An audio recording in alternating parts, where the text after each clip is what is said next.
une crotte d'œil. Ok.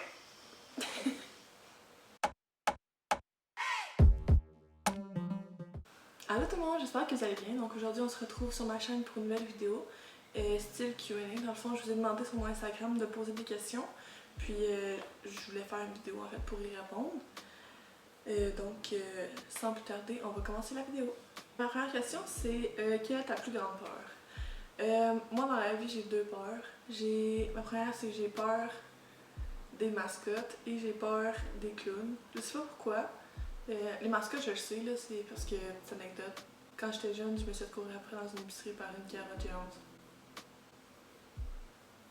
Depuis ce temps-là, j'ai peur. Qu'est-ce qui te fait rire à chaque fois? Je pense que qu'est-ce qui me fait rire à chaque fois, je pense que c'est quelqu'un qui rit puis que son sourire est contagieux. Ça me fait rire à chaque fois. Que la joke soit pas drôle ou qu'elle l'est, ce qui va me faire le plus rire, c'est quelqu'un qui son rire est contagieux puis que t'as envie de rire avec la personne. Si tu pouvais changer quelque chose de toi, ce serait quoi? Définitivement ma grandeur. Pour ceux qui le savent pas, je mesure 5, ok, je peux pas dire 6 pieds là.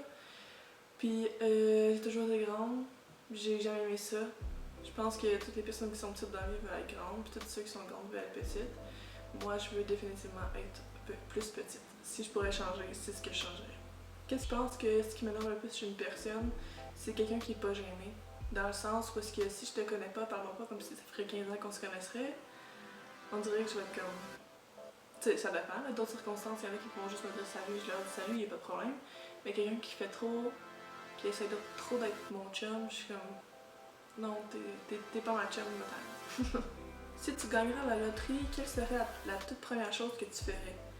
Je pense que si je gagne la loterie, la première chose que je fais, c'est que je paye les dettes que mes parents ont, s'ils en ont. Marque de vêtements préférée. Honnêtement, je porte pas vraiment de marque. Non, c'est pas vrai. Ok, je suis vendue Nike dans la vie, là, littéralement. Linge de sport Nike à 100%. Ouais, c'est vrai, je suis vendue Nike. Première série que tu as regardée sur Netflix, la série Cheer sur Netflix. Très bonne série, je vous le conseille. Si vous avez rien à faire durant la quarantaine, écoutez ça, ça vaut la peine. C'est vraiment bon. Quelle est la meilleure façon de finir la journée? Définitivement avec cette petite bête-là. Clairement. Il est tellement cute! Chat ou chien? Chien. À 100%. Lève-tôt ou lève-tard? Avant, je me levais vraiment tard. Maintenant, je me lève quand même tôt à cause du cégep. Vu que ça commence à 8h le matin, j'ai pas le choix d'être debout à 8h le matin parce que mon cours commence. Fait que je te dirais plus lève-tard, mais vraiment moins qu'avant. Pense quoi de l'avortement? Honnêtement, ce que je pense de l'avortement, moi dans la vie, je suis contre. J'explique. Ben, pas que je suis contre, mais je pense que dans la vie, si t'es pas prêt mentalement, si t'es pas prêt financièrement, si t'es juste pas prêt à avoir un enfant dans ta vie, je peux comprendre les circonstances. En même temps, si t'es pas, faut que tu te protèges.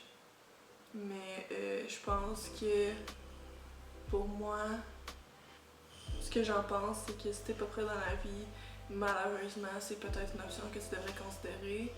Sinon, dans la vie, je suis contre. Tu as droit à une journée que tout est permis, qu'est-ce que tu fais? Un gros turn-up avec toutes mes amies.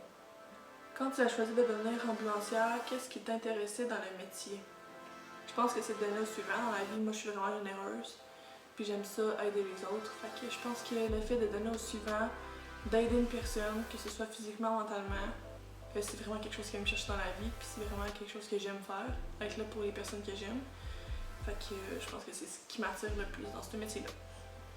Si tu pouvais partir en voyage à ce moment-ci, où irais-tu et avec qui? C'est sûr que s'il n'y aurait pas le coronavirus présentement, je partirais définitivement avec la personne qui me pose cette question-là, qui est mon amie Christelle. Je pense que j'irai en Thaïlande. Sorry, tu reviens de là. Mais c'est ma destination de rêve. Fait que j'irai là ou en Grèce avec Christelle, effectivement. Veux-tu habiter à Val-d'Or plus tard? non, je ne veux pas habiter à Val-d'Or plus tard. Parce que si je pratique le métier d'être ambulancière, c'est sûr que j'aurais toujours peur d'arriver sur une personne que je connais. Fait que c'est sûr que ça me stresserait vraiment encore plus. Puis c'est ça. Fait que c'est juste pour ça que je voudrais pas habiter à Val-d'Or plus tard. Pourquoi tu as arrêté le cheerleading? J'ai arrêté le cheerleading parce que j'ai trouvé ce que je vais faire plus tard. Enfin, moi, j'étais partie à Montréal parce que j'avais aucune idée de ce que je voulais faire plus tard. Fait que j'ai comme pris une pause de l'école. Puis je suis revenue à Val-d'Or après parce que j'ai su, dans le fond, ce que je voulais faire. C'était être en technique ambulancière. Donc, c'est pour ça que j'ai arrêté ça. Puis parce que aussi, je me suis fait une hernie discale. C'est une bonne blessure au dos, mettons, pour ceux qui savent pas c'est quoi. Est-ce que tu comptes refaire du cheerleading plus tard? Non, je ne pense pas refaire de cheerleading plus tard. C'est vraiment à contre-cœur, honnêtement, que je dis ça. Parce que si ça serait juste de moi, je le ferais. Mais comme mon corps me dit non, je pense que je suis rendue à une étape dans ma vie où je dois écouter mon corps. Ce qui veut dire que je ne peux pas recommencer le cheerleading. Ton équipe de cheer préférée? Définitivement Karma de Flyers All Stars. C'est ma dream team, j'y fais partie. Puis c'est tellement une équipe malade, crazy, folle, que genre, c'est définitivement mon équipe préférée. Prochaine question. Cliché, mais comment tu te vois dans 10 ans? Dans 10 ans, je me vois avoir une maison, avec mes enfants, mon chum, ma petite famille, moi qui fais mon métier. Rien de plus, honnêtement. Veux-tu des enfants? Oui, je veux des enfants. As-tu reçu du hate pour l'instant ou c'est seulement du positif? Je pense que c'est par rapport à ma chaîne YouTube. Honnêtement, c'est sûr qu'il y a du hate dans tout. Là. On va pas se cacher qu'il y en a qui n'aiment pas ce que tu fais dans la vie. Puis pour vrai, ça, je m'en préoccupe pas tant. À date, je pense que c'est tout du positif. C'est sûr que c'est un certain temps d'adaptation parce qu'elle veut pas. C'est quand même stressant. Puis c'est sûr que le jugement des autres, ça stresse beaucoup. Mais sinon, j'ai reçu juste du positif. Puis je suis contente parce que je m'en vais juste vers l'avant encore plus. Puis ça me motive de continuer à faire ce que je veux faire. Quels sont tes objectifs personnels? Je pense que honnêtement, mes objectifs personnels, c'est d'être plus positive envers moi-même, dans le sens que je dois me dire que je suis capable de faire ce que je suis capable de faire. Parce que je suis vraiment une personne qui va douter de ses capacités, peu importe dans quelles circonstances que je vais le dire. Mais ouais, fait que je pense que c'est de me faire plus confiance. Une mauvaise perdante? Oui, définitivement. Je suis très compétitive dans la vie. Qu'est-ce que tu voulais faire quand tu étais un gamin? Je voulais être vétérinaire. Mais je pense que c'est comme tous les jeunes qui veulent être vétérinaire au moins une fois dans sa vie. Et pour une prochaine vidéo YouTube. J'ai une prochaine vidéo YouTube qui s'en vient sur ma chaîne, qui ça va être une vidéo de maquillage avec une de mes cousines. Est-ce que le cheer te manque? Oui, vraiment. Autant en faire que coacher. Là, à cause du coronavirus, tout a arrêté. Tout a arrêté à cause du coronavirus, ça qu'on peut plus pratiquer le cheer ni l'entraîner. Fait que c'est vraiment une partie de ma vie qui me manque beaucoup. J'en ai fait pendant 4 ans, puis après ça, je suis venue ici coacher 3 ans de temps. Puis là, cette année, on coachait 3 fois par semaine. Fait que ça m'occupait quand même beaucoup, mais c'est vraiment une partie qui me manque, que j'ai hâte de recommencer, que ce virus-là arrête, là. Puis que genre, on puisse refaire ça encore. En question, c'est: fais-tu partie de la communauté LGBT+? Sinon, comment tu vois les autres qui en font partie? Moi, dans la vie, je suis hétérosexuelle, ce qui veut dire que j'aime les hommes et je n'aime pas les femmes. J'aime juste les hommes dans la vie. Donc, non, je fais pas partie de la communauté LGBTQ+. Lesbienne, gay, bisexuel, trans, queer, je pense que c'est ça. Et plus.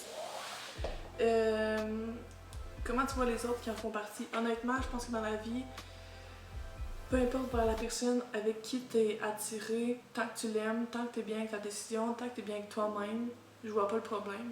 Que ce soit une fille, que ce soit une personne trans, que ce soit une personne pansexuelle, ou peu importe, je pense que dans la vie, si t'aimes la personne, t'aimes la personne, pis si t'es bien avec ça, je vois pas de problème avec ça.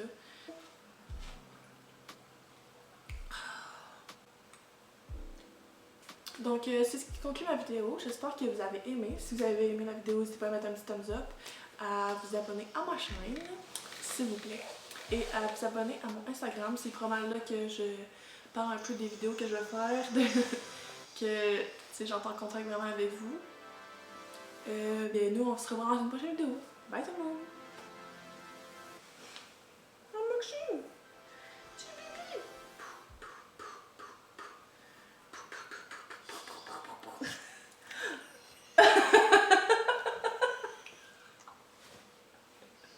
Oh, je m'excuse.